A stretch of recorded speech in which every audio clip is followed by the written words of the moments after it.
സ്ഥാനാർത്ഥി ശ്രീ ശങ്കുട്ടി ദാസിനോടൊപ്പമാണ് ഇന്ന് സ്ഥാനാർത്ഥിക്കൊപ്പം പരിപാടി.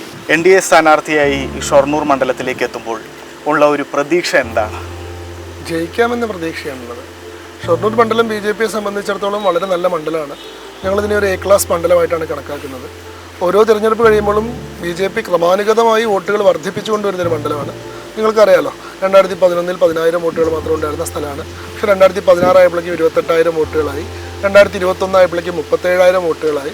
ആ ഒരു ഗ്രാഫ് വെച്ച് നോക്കുമ്പോൾ തന്നെ സ്വാഭാവികമായി വലിയ അളവിൽ വോട്ട് വർധന ഉണ്ടാവേണ്ട ഒരു മണ്ഡലമാണ്. അതുപോലെ തന്നെ BJPയുടെ സംഘടനാ സംവിധാനം വളരെ പഴുതടച്ച മട്ടിൽ ചിട്ടയായി പ്രവർത്തിക്കുന്ന ഒരു മണ്ഡലമാണ്. വളരെ കുറ്റമറ്റ സംഘടനാ പ്രവർത്തനം നടക്കുന്ന മണ്ഡലമാണ്. അതുകൊണ്ട് തന്നെ തദ്ദേശ സ്വയംഭരണ തിരഞ്ഞെടുപ്പിലാവട്ടെ, ലോക്സഭാ തിരഞ്ഞെടുപ്പിലാവട്ടെ, ആ മിഷനറിയെ കൂടുതൽ ഭദ്രമാക്കാനും കൂടുതൽ വോട്ടുകൾ ആർജിക്കാനും പറ്റുന്നൊരു സംവിധാനമായിട്ട് ഞങ്ങൾ മാറിയിട്ടുണ്ട്. മറ്റ് രണ്ട് മുന്നണികളെ സംബന്ധിച്ചിടത്തോളം ഈ മണ്ഡലത്തിൽ വലിയ അഭിപ്രായ വ്യത്യാസമുണ്ട്. പ്രത്യേകിച്ചും കേരളത്തിലുടനീളം ഒരു ഇടതുവിരുദ്ധ തരംഗം, ഭരണവിരുദ്ധ വികാരമുണ്ട്. ഈ മണ്ഡലത്തിൽ പ്രത്യേകിച്ചും സിറ്റിംഗ് MLAക്കെതിരെ പോലും ഒരു വികാരമുണ്ട്. അദ്ദേഹം വേണ്ടത്ര മണ്ഡലത്തിന് വേണ്ടി പ്രവർത്തിച്ചിട്ടില്ല, നിയമസഭയിൽ മണ്ഡലത്തിന് വേണ്ടി സംസാരിച്ചിട്ടില്ല, അദ്ദേഹം വളരെ വിസിബിൾ ആയിരുന്നില്ല, വോക്കലായിരുന്നില്ല, ഒരു നോൺ പെർഫോമിംഗ് MLA ആയിരുന്നു. അങ്ങനെയൊക്കെയുള്ള പലതരത്തിലുള്ള MLA വിരുദ്ധ വികാരമുണ്ട്, പൊതുവിലെ ഇടതുവിരുദ്ധ വികാരമുണ്ട്. അപ്പോൾ ഇതിൻ്റെ ഗുണഭോക്താവാൻ സാധിക്കുക ഇവിടെ BJPക്കാണ്. കാരണം ഇവിടെ കോൺഗ്രസ് അപ്രസക്തമായി കഴിഞ്ഞിരിക്കുകയാണ്. കഴിഞ്ഞ തെരഞ്ഞെടുപ്പിൽ പോലും BJPയുമായിട്ട് കേവലം 750 വോട്ടിൻ്റെ വ്യത്യാസമേ ഉണ്ടായിരുന്നുള്ളൂ. സാങ്കേതികമായി 2ാം സ്ഥാനത്താണെന്ന് പറഞ്ഞാലും 750 വോട്ടിൻ്റെ വ്യത്യാസമേ ഉണ്ടായിരുന്നുള്ളൂ. അതിനുശേഷം കാലം മാറിയപ്പോൾ ഭാരതപ്പുഴയിലെ വെള്ളം ഒരുപാട് ഒഴുകിപ്പോയി, കോൺഗ്രസിലെ പ്രവർത്തകരും കുറേ ഒഴുകിപ്പോയി. അതിൽ ഭൂരിഭാഗം പേരും BJPയിലേക്കാണ് വന്നത് എന്നതും കാരണം. അപ്പോൾ BJPയുടെ സംഘടനാ സംവിധാനം കൂടുതൽ ശക്തമായപ്പോൾ കോൺഗ്രസ് കൂടുതൽ ദുർബലമാവുകയാണ് ചെയ്തത്, ആന്തരികമായി തന്നെ ക്ഷയിക്കുകയാണ് ചെയ്തത്.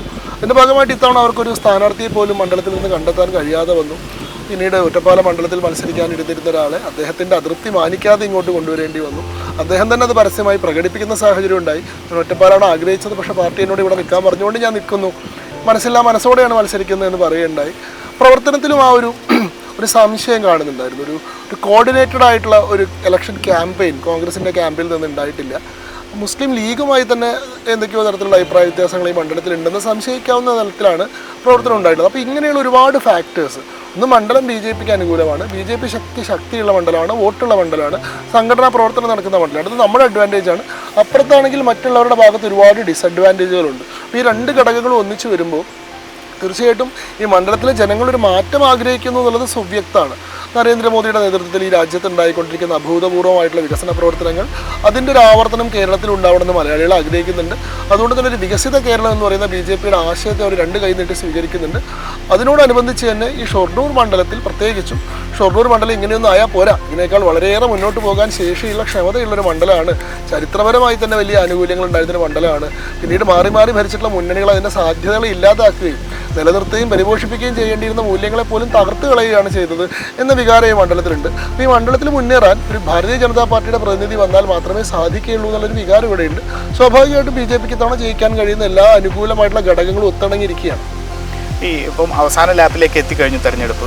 അപ്പം എല്ലാ പഞ്ചായത്തുകളും നഗരസഭകളൊക്കെ കടന്നു പോകുമ്പോൾ ഈ പ്രവർത്തകരുടെ ഒരു അനുഭവം എങ്ങനെയാണ്? ഏതൊക്കെ രീതിയിൽ ആളുകൾ, ഒരു വള്ളുവനാടൻ പശ്ചാത്തലം കൾച്ചറുള്ളൊരു സ്ഥലമാണ്. നമുക്ക് പ്രവർത്തകർ വളരെ ആവേശത്തിലാണ്, അവർ വളരെ സന്തോഷത്തിലാണ്, ആദ്യം മുതൽ തന്നെ ആവേശത്തിലാണ്, നന്നായി പ്രവർത്തിക്കുക. അതായത് ഇത്തവണ ജയിക്കാൻ പറ്റുമെന്നൊരു മൂഡ് ഈ മണ്ഡലത്തിലുണ്ട്.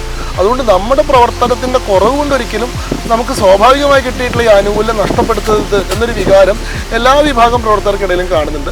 അതുകൊണ്ട് തന്നെ വളരെ മത്സരാധിഷ്ഠിതമായി, വളരെ വാശിയോടുകൂടി, വളരെ വീറോടുകൂടി, ആവേശത്തോടുകൂടി BJP ഇത്തവണ പ്രചരണ രംഗത്തുണ്ട്. നിങ്ങൾ മണ്ഡലം ശ്രദ്ധിക്കുകയാണെങ്കിൽ പ്രചരണത്തിൽ ഒരുപക്ഷെ 1ാം സ്ഥാനത്ത് BJPയാണ്. അത് ബോർഡുകളുടെയോ ഫ്ലക്സുകളുടെയോ പോസ്റ്ററുകളുടെയോ ഹോർഡിങ്ങുകളുടെയോ കാര്യത്തിൽ നോക്കിയാലും, ഗൃഹസമ്പർക്കത്തിൻ്റെ കാര്യം നോക്കിയാലും, കീ വോട്ടർ സമ്പർക്കത്തിൻ്റെ കാര്യം നോക്കിയാലും, വാഹന പര്യടനത്തിൻ്റെ കാര്യം നോക്കിയാലും, ഏറ്റവും ആദ്യം റൗണ്ടുകൾ പൂർത്തീകരിച്ചിട്ടുള്ളത് BJPയാണ്. ഏറ്റവും കൂടുതൽ മണ്ഡലത്തിൽ വിസിബിളായി നിൽക്കുന്നത് BJPയാണ്. സോഷ്യൽ മീഡിയയിൽ ഏറ്റവും കൂടുതൽ പ്രസൻസ് ഉള്ളത് BJPക്കാണ്. കാൻഡിഡേറ്റ് പ്രൊഫൈൽ നോക്കിയാൽ പോലും BJPക്ക് ആ നിലയിൽ ഒരു ആനുകൂല്യം ഉണ്ട്. മറ്റുള്ള രണ്ട് സ്ഥാനാർത്ഥികളെക്കാൾ കൂടുതൽ ആനുകൂല്യം BJPയുടെ സ്ഥാനാർത്ഥി കുറെ കൂടി സ്വീകാര്യതയുണ്ട് എന്നൊരു വികാരം പ്രവർത്തകർക്കിടയിലുണ്ട്. അതുകൊണ്ട് തന്നെ എന്തുകൊണ്ടും ജയിക്കാൻ കഴിയുന്നൊരു തെരഞ്ഞെടുപ്പായിട്ട് ഒരു സുവർണാവസരമായി തന്നെയാണ് പ്രവർത്തകർ ഈ തെരഞ്ഞെടുപ്പിനെ കാണുന്നത്. ആ നിലയിൽ വലിയ ആവേശത്തോടെയും വലിയ സ്നേഹത്തോടെയും, പ്രത്യേകിച്ചും നമ്മളെ പലപ്പോഴും വളരെ വികാരപരവശരാക്കുന്ന മട്ടിലുള്ള സ്നേഹപ്രകടനങ്ങളും അവരുടെ ആ ഒരു തരത്തിലുള്ള വികാര വായ്പും ഒക്കെ അനുഭവിക്കാനുള്ള ഭാഗ്യമുണ്ടായിട്ടുള്ള തെരഞ്ഞെടുപ്പാണിത്. തീർച്ചയായിട്ടും എല്ലാ ഘടകങ്ങൾ കൊണ്ടും എനിക്ക് വലിയ ശുഭപ്രതീക്ഷ തന്നെയാണ് ഇത്തവണയുള്ളത്. ഇപ്പം കഴിഞ്ഞ ദിവസം പ്രകടന പത്രിക പുറത്തിറക്കി. അതിനകത്ത് പറയുന്ന ഷൊർണൂരിൻ്റെ വികസനത്തിൽ ഏറ്റവും മുൻപന്തിയിൽ നിൽക്കേണ്ട അല്ലെങ്കിൽ ഒരു ട്രയാങ്കുലർ സ്റ്റേഷൻ എന്ന് പറഞ്ഞ വലിയൊരു ആശയം മുന്നോട്ട് വെച്ചിട്ടുണ്ട്. ആ പ്രകടന പത്രികയിൽ ഉൾപ്പെടുത്തിയിട്ടുള്ള വികസന പദ്ധതികളൊക്കെ എത്രമാത്രം എങ്ങനെയാണ് അതിനെ നടപ്പാക്കാൻ ഉദ്ദേശിക്കുന്നത്? അല്ലെങ്കിൽ ആ ഒരു നോക്കൂ, ഞാൻ എൻ്റെ പ്രകടന പത്രികയിൽ പറയുന്ന വികസന പദ്ധതികളൊന്നും പുതിയതല്ല എന്നുള്ളതാണ്. ഇതെല്ലാം എത്രയോ കാലമായി ഷൊർണൂർ ആവശ്യപ്പെടുന്ന കാര്യങ്ങളാണ്. എത്രയോ മുൻപേ തന്നെ നടപ്പാക്കപ്പെടേണ്ടതുമായിരുന്നു. അത് ഉണ്ടാവാതെ പോയി എന്നുള്ളതാണ് ഷൊർണൂരിൻ്റെ ഏറ്റവും വലിയ ദൗർഭാഗ്യം. അതായത് വളരെയേറെ വികസിക്കാനുള്ള എല്ലാ ശേഷിയും എല്ലാ സന്നാഹങ്ങളും എല്ലാ സംവിധാനങ്ങളും ഉള്ളൊരു സ്ഥലം, ചരിത്രപരമായി തന്നെ പല വിധത്തിലുള്ള നൈസർഗിക ആനുകൂല്യങ്ങളുള്ള സ്ഥലം, 1940-കളിലെ കേരളത്തിൽ തന്നെ ഏറ്റവും മുൻപന്തിയിൽ ഉണ്ടായിരുന്നൊരു പ്രദേശം. അന്നത്തെ കേരളത്തിലെ 10 നഗരങ്ങൾ എടുത്തു കഴിഞ്ഞാൽ അതിലൂടെ നഗരം ഷൊർണൂരാണ്. സദേൺ റെയിൽവേയുടെ തന്നെ ഏറ്റവും പ്രധാനപ്പെട്ട റെയിൽവേ ജംഗ്ഷൻ സ്ഥിതി ചെയ്യുന്ന സ്ഥലം, കേരളത്തിലെ ഏറ്റവും വലിയ റെയിൽവേ സ്റ്റേഷൻ സ്ഥിതി ചെയ്യുന്ന സ്ഥലം, ഓരോ ദിവസവും 90,000 യാത്രികരെ ആശ്രയിക്കുന്ന റെയിൽവേ സ്റ്റേഷൻ. അത്രയേറെ ട്രാഫിക് ഉണ്ട് ഇവിടെ, അത്രയേറെ ആളുകൾ വന്നു പോകുന്നുണ്ട്. എന്നാൽ അതിനോടനുബന്ധിച്ചിട്ടുള്ള വികസനം ഈ നഗരത്തിൽ നമുക്ക് കാണുന്നില്ല. റെയിൽവേ സ്റ്റേഷനോടനുബന്ധിച്ച് ഇൻഫ്രാസ്ട്രക്ചർ ഡെവലപ്മെൻറ്റ് അത്രയും വന്നിട്ടില്ല. ഇത്രയും ആൾക്കാരെ അക്കോമഡേറ്റ് ചെയ്യാനുള്ളൊരു ശേഷി, അതിന് വേണ്ടതായിട്ടുള്ള നല്ല ഹോട്ടലുകൾ, നല്ല റെസ്റ്റോറൻറ്റുകൾ, നല്ല വിശ്രമ സ്ഥലങ്ങൾ, നല്ല വിനോദ കേന്ദ്രങ്ങൾ, അങ്ങനെയുള്ളൊരു സന്നാഹങ്ങളും അതിനോട് ഉണ്ടായിട്ടില്ല. റെയിൽവേ സ്റ്റേഷൻ പോലും ഇത്രയും വലിയ റെയിൽവേ സ്റ്റേഷനായിട്ട് അത് ഇന്ന് കാണുന്ന മട്ടിൽ നമുക്ക് കയറിയിരിക്കാൻ കഴിയുന്ന എല്ലാ സൗകര്യമുള്ള ഒരു മാന്യമായ സ്റ്റേഷനായത് നരേന്ദ്രമോദി സർക്കാർ വന്നതിന് ശേഷം മാത്രമാണ്. 26 കോടി രൂപ മുടക്കിയിട്ട് അമൃത് സ്റ്റേഷൻ പദ്ധതിയുടെ ഭാഗമായി ഈ സ്റ്റേഷൻ നവീകരിച്ചപ്പോഴാണ് ഇന്ന് കാണുന്ന സ്റ്റേഷൻ ഉണ്ടായത്. അതിനു മുമ്പുള്ള റെയിൽവേ സ്റ്റേഷൻ്റെ അവസ്ഥ പരിതാപകരമായിരുന്നു, ശോചനീയമായിട്ടുള്ള അവസ്ഥയിലാണ് ഉണ്ടായിരുന്നത്. പക്ഷേ ആ റെയിൽവേയുടെ പോലും മുഴുവനായിട്ടുള്ള പൊട്ടൻഷ്യൽ ഇവിടെ ഉപയോഗിച്ചിട്ടില്ല എന്നുള്ളതാണ്. ഇപ്പോൾ ഷൊർണൂരിൽ എന്താ പ്രശ്നം? ദീർഘദൂര തീവണ്ടികൾ ഷൊർണൂരിൽ നിർത്താറില്ല. റെയിൽവേ ജംഗ്ഷനാണ്, റെയിൽവേ ഹബ്ബാണ്, ഒക്കെ ശരിയാണ്. പക്ഷേ എന്താണ്, ലോങ് ഡിസ്റ്റൻസ് ട്രെയിനുകൾ ഷൊർണൂരിൽ സ്റ്റോപ്പില്ല. ഒന്നല്ലെങ്കിൽ പാലക്കാടോ അല്ലെങ്കിൽ തൃശ്ശൂരോ ആണ് നിർത്തുന്നത്. ഇപ്പോൾ ബാംഗ്ലൂർ പോകുന്നവർ ഈ പ്രശ്നം അനുഭവിക്കുന്നുണ്ട്. ഇതിനുള്ള പരിഹാരമാണ് ദീർഘദൂര ട്രെയിനുകൾ കൂടി ഷൊർണൂരിൽ നിർത്താനുള്ളൊരു ആശയമാണ് ഈ ട്രയാങ്കുലർ റെയിൽവേ സ്റ്റേഷൻ അല്ലെങ്കിൽ വേ സ്റ്റേഷൻ, ഐലൻഡ് സ്റ്റേഷൻ എന്നൊക്കെ പറയുന്നൊരു ആശയമാണത്.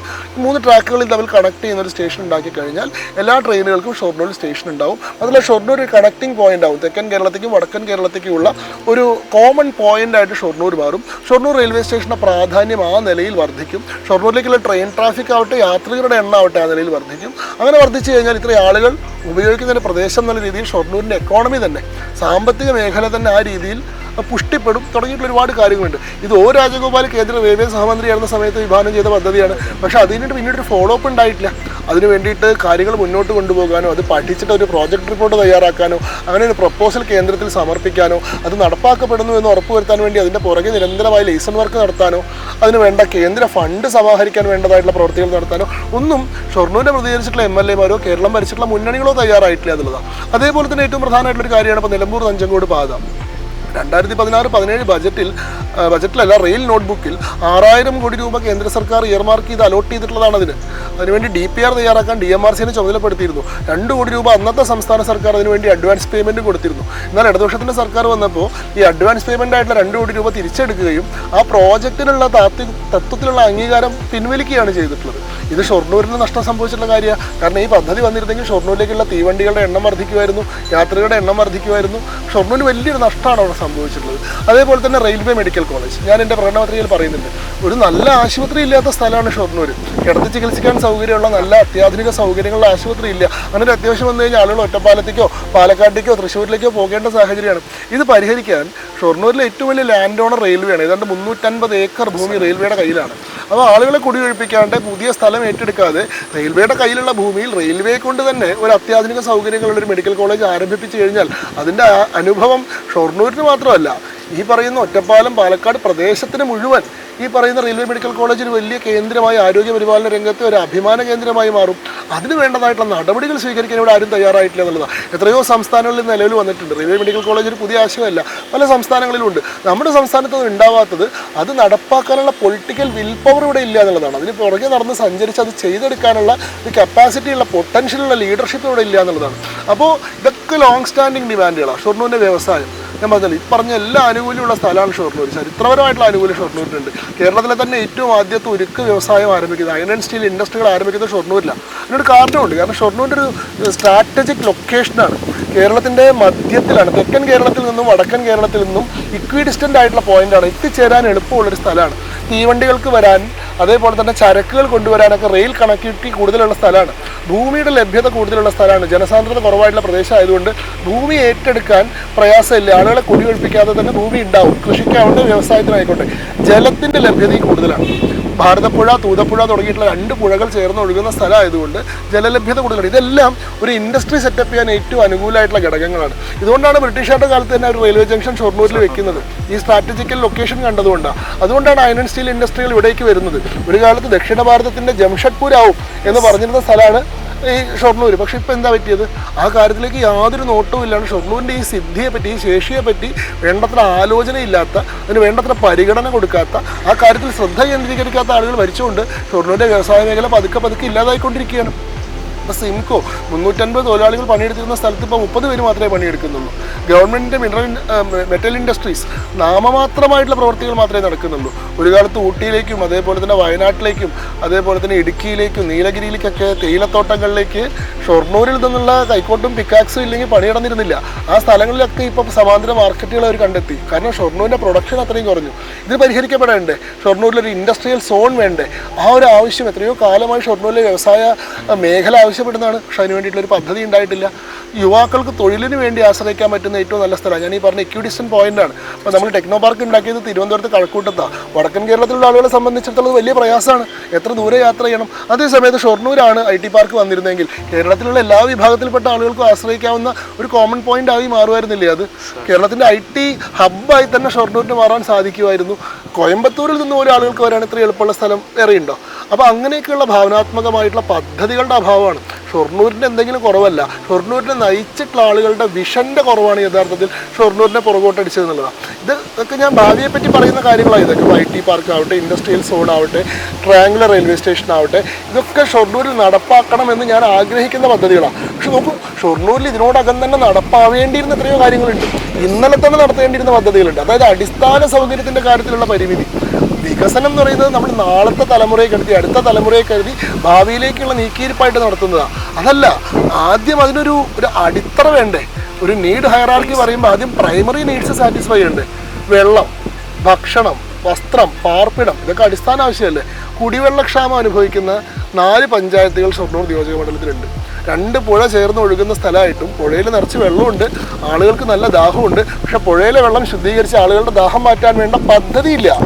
അത് ചെയ്യണമെന്നുള്ള ആഗ്രഹം നേതൃത്വത്തിന് ഇല്ലാത്തത് കൊണ്ടാണ് ഇത് സംഭവിക്കുന്നത്. ഒരു വാട്ടർ ട്രീറ്റ്മെൻറ്റ് പ്ലാൻ, ഒരു പ്യൂരിഫിക്കേഷൻ പ്ലാൻ ഉണ്ടായിക്കഴിഞ്ഞത് ഡ്രിങ്കിങ് ഗ്രേഡ് വാട്ടർ ആക്കിയിട്ട് ആളുകൾക്ക് എത്തിച്ചു കൊടുക്കാൻ സാങ്കേതികവിദ്യ എത്രയോ വികസിച്ച കാലത്താണ് നമ്മൾ ജീവിക്കുന്നത്. പക്ഷേ അങ്ങനെ ചെയ്യാൻ കഴിയുന്നില്ല. കുടിവെള്ളക്ഷാമം ഇപ്പോഴും രൂക്ഷമായി നിൽക്കുകയാണ്. റോഡുകളുടെ കാര്യം നോക്കൂ, നിങ്ങളിങ്ങോട്ട് വന്നിട്ടുള്ള റോഡിൻ്റെ അവസ്ഥ എന്താണ്? കേരളത്തിലെ തന്നെ ഏറ്റവും മോശം റോഡുകൾ സ്ഥിതി ചെയ്യുന്ന നിയോജക മണ്ഡലമാണ്. ആലോചിക്കണം, 15 കൊല്ലം ഇടതുപക്ഷത്തിൻ്റെ MLA ഉണ്ടായിരുന്ന, അതിൽ 10 വർഷം ഇടതുപക്ഷത്തിന് ഭരണം ഉണ്ടായിരുന്ന ഒരു ഭരണപക്ഷ MLA ആൽ അനുഗ്രഹീതമായിട്ടുള്ളൊരു മണ്ഡലമാണിത്. അവിടെ നല്ല റോഡുകളില്ല. ഒരു സർക്കാർ കോളേജ് പോലും ഷൊർണൂർ നിയോജക മണ്ഡലത്തിലില്ല. ഷൊർണൂർ നിയോജകമണ്ഡലത്തിൻ്റെ 2 മുനിസിപ്പാലിറ്റിയും 6 പഞ്ചായത്തും നിങ്ങൾ എടുത്താലും ഒരു ഗവൺമെൻറ് കോളേജ് ഈ ഷൊർണൂർ മണ്ഡലത്തിലില്ല.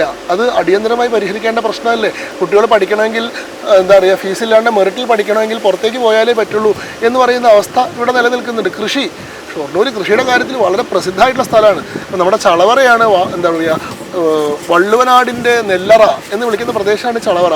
അവിടുത്തെ നെൽകർഷകരെ സംരക്ഷിക്കാൻ വേണ്ടിയിട്ട് എന്ത് ഏർപ്പാടാണ് നമ്മുടെ ഭാഗത്ത് നിന്ന് ഉണ്ടായിട്ടുള്ളത്? നെല്ല് സംഭരണശാലകളില്ല.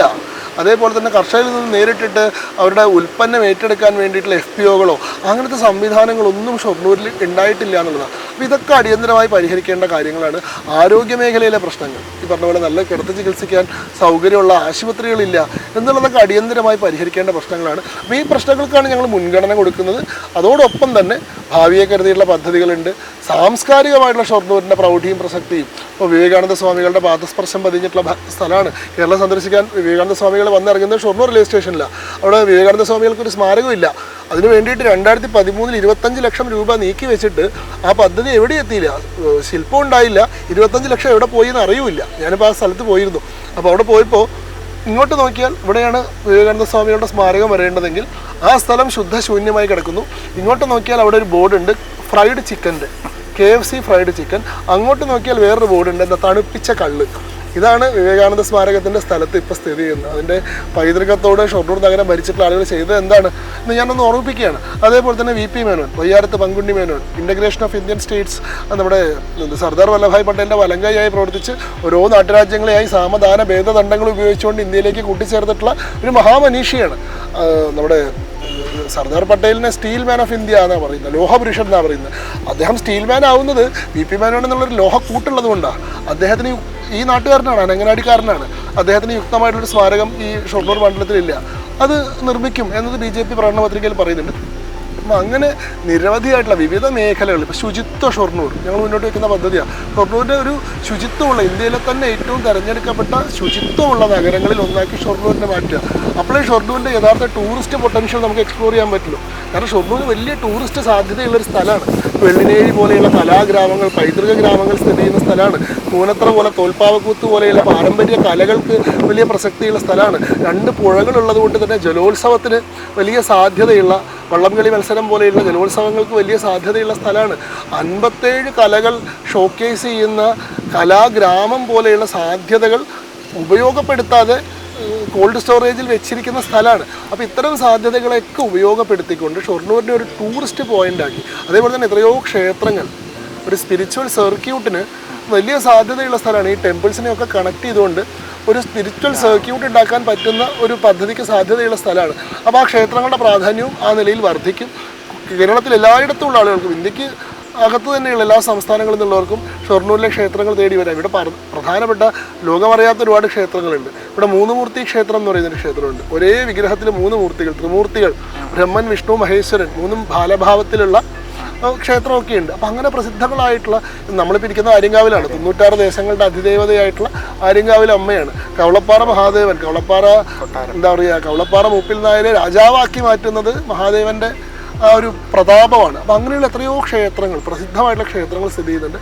ഇതൊക്കെ ലോകത്തിന് മുന്നിൽ വിളിച്ച് കാണിക്കുന്ന ഒരു ടൂറിസ്റ്റ് ഒരു കേന്ദ്രമായി, അല്ലെങ്കിൽ ഒരു സ്പിരിച്വൽ സെൻ്ററായി, ഒരു ലേണിംഗ് സെൻ്ററായി ഒക്കെ ഷൊർണൂരിനെ മാറ്റിയെടുക്കാൻ സാധിക്കും. അപ്പോൾ അങ്ങനെയുള്ള നിരവധിയായിട്ടുള്ള പദ്ധതികളാണ് ഭാരതീയ ജനതാ പാർട്ടിയുടെ പ്രകടന പത്രിക വിഭാവനം ചെയ്തിട്ടുള്ളത്. ഞങ്ങളത് ജനങ്ങൾക്ക് മുമ്പിൽ വെച്ചിട്ടുണ്ട്.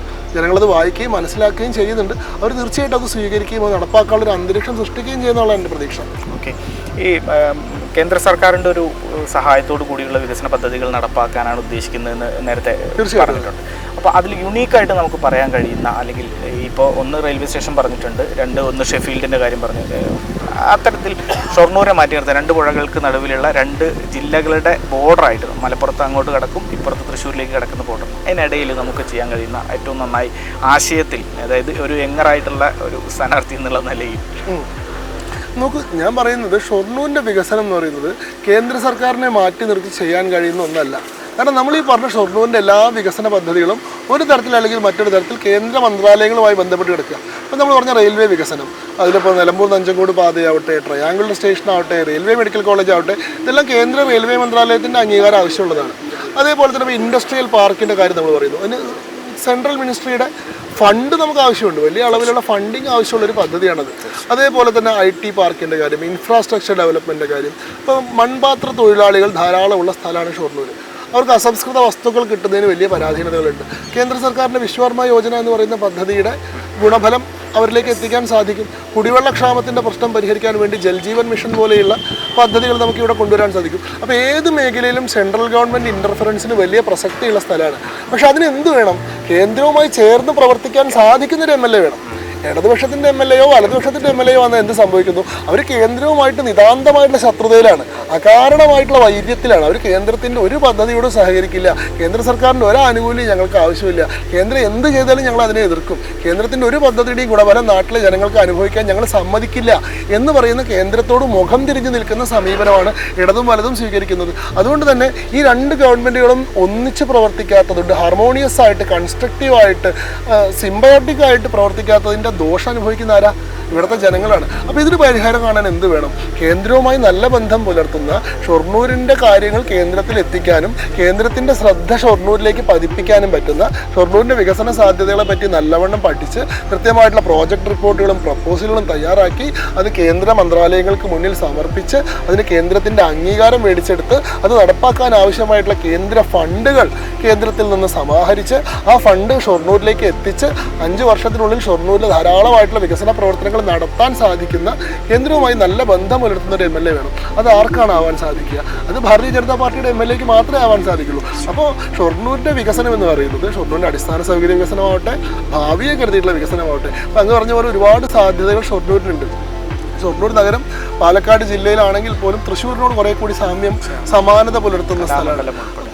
അതേപോലെ തന്നെ കേന്ദ്ര സർക്കാരിൻ്റെ എന്താ പറയുക, കൾച്ചറൽ മിനിസ്ട്രിയുടെ വലിയ ഇടപെടലുകൾക്ക് സാധ്യതയുള്ള കലാഗ്രാമം പോലെ, പാരമ്പര്യ ഗ്രാമങ്ങൾ പോലെയുള്ള പദ്ധതികളുള്ള സ്ഥലമാണ്. ഈ പറഞ്ഞതുപോലെ ഇൻഡസ്ട്രിയുടെ കാര്യത്തിലാണെങ്കിലും കൃഷിയുടെ കാര്യത്തിലാണെങ്കിലും ഇപ്പോൾ Shoranur brand of rice, Shoranur നെല്ലിൻ്റെ കാര്യത്തിൽ വലിയ പ്രാധാന്യമുള്ള സ്ഥലമാണല്ലോ. ഷൊർണൂരിൻ്റെ നെല്ലിനെ വിപണിയിൽ ഒരു പ്രത്യേക പ്രോഡക്റ്റായിട്ട് അവതരിപ്പിക്കാൻ പറ്റും, ബ്രാൻഡ് ചെയ്യാൻ പറ്റും. ഷൊർണൂർ ബ്രാൻഡ് ഓഫ് റൈസ് എന്ന് പറഞ്ഞ് അതിന് ജിയോ ടാഗൊക്കെ കൊടുത്ത് അങ്ങനെ ചെയ്യാൻ പറ്റും. ഇതൊക്കെ കേന്ദ്രവുമായി ബന്ധപ്പെട്ട് നമുക്ക് ചെയ്യാൻ കഴിയുന്ന കാര്യങ്ങളാണ്. അങ്ങനെയൊക്കെ ചെയ്യണമെങ്കിൽ BJPയുടെ പ്രതിനിധിക്ക് മാത്രമേ അത് സാധിക്കുള്ളൂ എന്നുള്ള യാഥാർത്ഥ്യബോധം ഷൊർണൂരിലെ ജനങ്ങൾക്കുണ്ട്. അല്ലാത്ത പക്ഷേ എന്ത് സംഭവിക്കും? ഷൊർണൂരിലെ MLA ഈ കേരളത്തിൻ്റെ ഈ പറയുന്ന രാഷ്ട്രീയം മാത്രം പറഞ്ഞുകൊണ്ട്, സംഘടനാ രാഷ്ട്രീയ താല്പര്യങ്ങൾ മാത്രം വെച്ചുകൊണ്ട്, വ്യക്തിപരമായിട്ടുള്ള രാഷ്ട്രീയ നേട്ടങ്ങൾ മാത്രം വെച്ചുകൊണ്ട് അങ്ങോട്ടും ഇങ്ങോട്ടും വിഴുപ്പലക്കാനും BJPയെയും സംഘപരിവാറിനെയും കുറ്റം പറയാനും, ജനങ്ങൾക്ക് ചെയ്തു കൊടുക്കേണ്ട കാര്യങ്ങളൊന്നും ചെയ്തു കൊടുക്കാതെ, നിയമസഭയിൽ സംസാരിക്കുക പോലും ചെയ്യാതെ 5 വർഷത്തിലധിക സമയം വിദേശത്തും മറ്റും ചെലവഴിച്ച് അവസാനം ഇലക്ഷൻ ആവുന്ന സമയത്ത് ആര് നിർത്തിയാലും ഇടതുപക്ഷം ജയിക്കുന്ന മണ്ഡലമാണ് എന്ന അഹങ്കാരത്തോടെയും ആത്മവിശ്വാസത്തോടെയും വീണ്ടും ഇവിടെ വന്ന് ഷൊർണൂരുകാരുടെ ഒരു 5 കൊല്ലം കൂടി നഷ്ടപ്പെടുത്തും.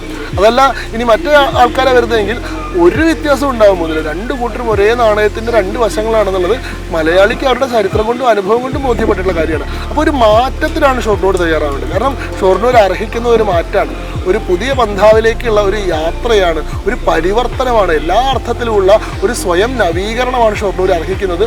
അത് കൊണ്ടുവരാൻ BJPയെ തിരഞ്ഞെടുക്കുക എന്നുള്ളതാണ് ഷൊർണൂർ തമ്മിലുള്ള ഏറ്റവും യുക്തമായ, ഏറ്റവും ബുദ്ധിപരമായിട്ടുള്ള നടപടി. ഓക്കെ, ഈ തെരഞ്ഞെടുപ്പ് വിജയിച്ചു കഴിഞ്ഞാൽ നേരത്തെ പറഞ്ഞ പോലെ, പലരും പറഞ്ഞ പോലെ, നമുക്ക് പ്രധാനമന്ത്രിയെ ഷൊർണൂരിൽ പ്രതീക്ഷിക്കാവോ? പ്രധാനമന്ത്രി തീർച്ചയായിട്ടും ഷൊർണൂരിലേക്ക് വരും. ഷൊർണൂർ പ്രധാനമന്ത്രിക്ക് കാലുകുത്താൻ പാടാത്ത ഋഷിമുഖാചലം അങ്ങനെയൊന്നുമുള്ള സങ്കല്പമൊന്നുമില്ലല്ലോ. പക്ഷേ അതൊരു വലിയ പദ്ധതിയായിട്ട് ഞാൻ കണക്കാക്കില്ല. നോക്കിപ്പോൾ ഞാൻ ജയിച്ചു കഴിഞ്ഞാൽ ഇന്ന ആളെ കൊണ്ടുവരാം. ഇപ്പോൾ ഒരാൾ പറയുന്നു ഞാൻ ജയിച്ചാൽ മമ്മൂട്ടിയെ കൊണ്ടുവരും, മറ്റൊരാൾ ഞാൻ ജയിച്ചാൽ മോഹൻലാലിനെ കൊണ്ടുവരും. അതല്ലല്ലോ ജനങ്ങൾ ആഗ്രഹിക്കുന്നത്. പ്രധാനമന്ത്രിയെ കാണണമെങ്കിൽ ആളുകൾക്ക് TV-യിലോ അതിലൊക്കെ കാണാമല്ലോ. പക്ഷേ ഞാൻ വിചാരിക്കുന്നത് ഷൊർണൂരിൽ അത്രയേറെ വലിയ വികസന പദ്ധതികൾ വരുമ്പോൾ, ഷൊർണൂരിൻ്റെ മുഖച്ഛായയും പ്രതിച്ഛായയും തന്നെ മാറ്റിമറിക്കുന്ന പദ്ധതികൾ ഉണ്ടാകുമ്പോൾ അതിൻ്റെയൊക്കെ ഉദ്ഘാടനത്തിന് അതിൻ്റെ സ്കെയിൽ വെച്ച് ഒരുപക്ഷെ പ്രധാനമന്ത്രി തന്നെ നേരിട്ട് വന്നേക്കാം. 5000 കോടി രൂപയുടെ വികസന പദ്ധതികളൊക്കെ നടപ്പാക്കാൻ പ്രധാനമന്ത്രി തന്നെയാണ് വരിക, അല്ലാണ്ട് കേന്ദ്രത്തിൽ നിന്ന് ഏതെങ്കിലും മന്ത്രിനെ അയക്കുകയോ അല്ലല്ലോ ചെയ്യാറുള്ളത്. അപ്പോൾ ഞാൻ പറയുന്നത് മന്ത്രിയെ കൊണ്ടുവരുന്നുള്ളതല്ല എൻ്റെ പ്രോമിസ്. ഇവിടെ നടത്താൻ പോകുന്ന വികസനത്തിൻ്റെ സ്കെയിൽ അത്ര വലുതായിരിക്കും. എത്ര വലുത്? സാക്ഷാൽ പ്രധാനമന്ത്രി തന്നെ നേരിട്ട് വന്ന് ഉദ്ഘാടനം ചെയ്യാൻ തക്ക വലുതായിരിക്കും എന്നതാണ് എൻ്റെ ഒരു പ്രോമിസ്. അതോടൊപ്പം തന്നെ നേരത്തെ പറഞ്ഞ ഒരു ഒറ്റ ചോദ്യം കൊണ്ട് നമുക്ക് അവസാനിപ്പിക്കാവുന്നതാണ്. ഈ സർക്കാർ കോളേജ് ഇല്ലാത്തൊരു ഇത് ചൂണ്ടിക്കാണിച്ചിരുന്നു. നമ്മൾ സർക്കാർ കോളേജ് ഏത് കോളേജാണ് ഉദ്ദേശിക്കുന്നത്? എന്താണ് അതിൽ പ്രതീക്ഷിക്കുന്നത്? സർക്കാർ കോളേജ് ഒരു government arts and science college ഉണ്ടോ ഷൊർണൂരിൽ? അതല്ലെങ്കിൽ സർക്കാരിന് എഞ്ചിനീയറിംഗ് കോളേജ് ഉണ്ടോ? സർക്കാരിന് നഴ്സിംഗ് കോളേജ് ഉണ്ടോ? സർക്കാരിൻ്റെ പറയുന്ന മെഡിക്കൽ കോളേജോ സർക്കാരിൻ്റെ മറ്റേ ലോ കോളേജോ? ഒരു കോളേജും ഇല്ലല്ലോ. ഏത് കോളേജ് ഉദ്ദേശിക്കുന്നത് വെച്ച് കഴിഞ്ഞാൽ ഇവിടുത്തെ കുട്ടികൾക്ക് +2 കഴിഞ്ഞാൽ പഠിക്കാൻ ഏറ്റവും ആദ്യം വേണ്ടത് ഒരു ആർട്സ് ആൻഡ് സയൻസ് കോളേജാണ് എന്നുള്ളതാണ് എൻ്റെ അഭിപ്രായം. അതേപോലെ തന്നെ പ്രൊഫഷണൽ കോളേജുകളും ഉണ്ടാവേണ്ടതുണ്ട്. അത് എഞ്ചിനീയറിംഗ് കോളേജ് ഉണ്ടാവേണ്ടതുണ്ട്, അതേപോലെ തന്നെ റെയിൽവേ മെഡിക്കൽ കോളേജ് വരും, അതേപോലെ തന്നെ നഴ്സിംഗ് കോളേജ് ഉണ്ടാവേണ്ടതുണ്ട്. അങ്ങനെയുള്ള പ്രൊഫഷണൽ കോളേജുകൾ ഉണ്ടാവേണ്ടതുണ്ട്. ഞങ്ങൾ വിഭാവനം ചെയ്യുന്ന പദ്ധതിയിൽ ഞങ്ങളിപ്പോൾ ഈ കോച്ചിങ് സെൻറ്ററുകൾ എല്ലാ പഞ്ചായത്തിലും തുടങ്ങുമെന്ന് പറയുന്നുണ്ട്. മത്സരാധിഷ്ഠിത പരീക്ഷകൾക്കാവട്ടെ, സിവിൽ സർവീസ് എക്സാമിനാവട്ടെ ആളുകളെ ട്രെയിൻ ചെയ്യിക്കുന്ന കോച്ചിങ് സെൻറ്ററുകൾ എല്ലാ പഞ്ചായത്തിലും ആരംഭിക്കുന്നത് ഞങ്ങൾ പറയുന്നുണ്ട്. അതേപോലെ തന്നെ വിവേകാനന്ദ സ്വാമിയുടെ പേരിൽ വിദ്യാർത്ഥികൾക്ക് പ്രത്യേക സ്കോളർഷിപ്പ് ഏർപ്പെടുത്തും എന്നത് BJP പറയുന്നൊരു കാര്യമാണ്. അതേപോലെ തന്നെ ആയുർവേദത്തിൻ്റെ പ്രധാനപ്പെട്ട ഹബ്ബാണല്ലോ. കേരളത്തിലെ തന്നെ ആദ്യത്തെ ആയുർവേദ ആശുപത്രി തുടങ്ങിയിട്ടുള്ള സ്ഥലമാണ് കേരളീയ ആയുർവേദ സമാജം. ആ കേരളീയ ആയുർവേദ സമാജത്തെ കേന്ദ്ര സർക്കാർ ഏറ്റെടുത്ത് ഒരു കേന്ദ്ര ആയുർവേദ പഠന ഗവേഷണ കേന്ദ്രമാക്കി മാറ്റും എന്നത് BJPയുടെ പ്രകടന പത്രികയിലുണ്ട്. അപ്പോൾ ഇതൊരു വലിയ സെന്റർ ഓഫ് ലേണിംഗ് ആയി മാറും. ആയുർവേദം പഠിക്കാൻ വേണ്ടി എല്ലാ സംസ്ഥാനത്തും വിദ്യാർത്ഥികൾ ഷൊർണൂരിലേക്ക് വരുന്ന, ഷൊർണൂരിനെ ഒരു വലിയ എന്താ പറയുക ഒരു വിശ്വവിദ്യാലയമാക്കി മാറ്റുന്ന മട്ടിലുള്ള ഇടപെടലുകൾ ഉണ്ടാവും BJPയുടെ ഭാഗത്ത്. നിയമസഭയിലേക്ക് തെരഞ്ഞെടുക്കപ്പെടാൻ BJPയുടെ അംഗങ്ങൾക്കൊപ്പം താങ്കളുടെ സാന്നിധ്യവും ഉണ്ടാവട്ടെ എന്ന് ആശംസിക്കുന്നു. നന്ദി, നമസ്കാരം. അമ്മ അനുഗ്രഹിക്കട്ടെ. സന്തോഷം.